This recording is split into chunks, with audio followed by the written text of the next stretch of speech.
Sir sir అన్నాడు కంగారుగా. ఏమైంది భరద్వాజ్, ఎందుకలా కంగారుగా ఉన్నావు అన్నాడు ఆయన. అక్కడ ఎవరో సిగరెట్ కాలుస్తున్నారు సార్, తెగ పొగొచ్చేస్తోంది అన్నాడు భరద్వాజ్.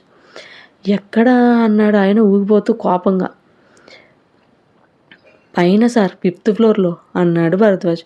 అవునా, పద వెళ్ళి రెడ్ హ్యాండెడ్గా పట్టుకుందాం అన్నాడు వార్డెన్.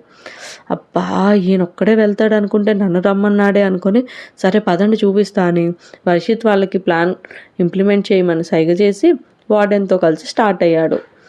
ఇద్దరూ లిఫ్ట్లో పైకి వెళ్ళాక లిఫ్ట్ ఆఫ్ చేసి వర్షిత్ వాళ్ళు వెళ్ళిపోయారు.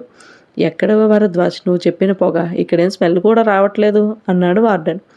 అదే సార్ చూస్తున్నా, ఇందాకే మేబీ పైన ఫ్లోర్ నుండి అనుకుంటా అని నెక్స్ట్ ఫ్లోర్కి తీసుకొని వెళ్ళాడు భరద్వాజ్. అక్కడ కూడా లేకపోతే ఇంకో ఫ్లోర్ అని టెర్రస్ పైకి తీసుకొని వెళ్ళేసరికి రొప్పుతూ, ఇన్ని ఫ్లోర్లు ఎక్కించో, పొగేదయ్యా అన్నాడు వార్డెన్ నీరసంగా. మేబీ గర్ల్స్ హాస్టల్ నుండేమో సార్ అన్నాడు భరద్వాజ్ అమాయకంగా మొహం పెట్టి.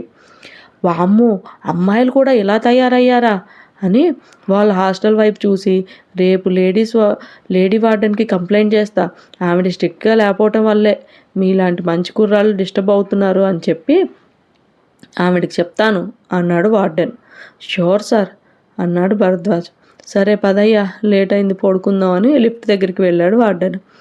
ఇదేంటి లిఫ్ట్ పని చేయట్లేదు అన్నాడు.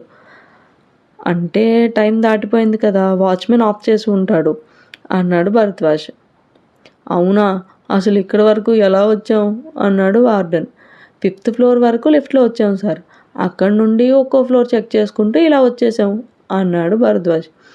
దేవుడా, ఇప్పుడు నా వల్ల కాదు ఇన్ని ఫ్లోర్లు దిగడం.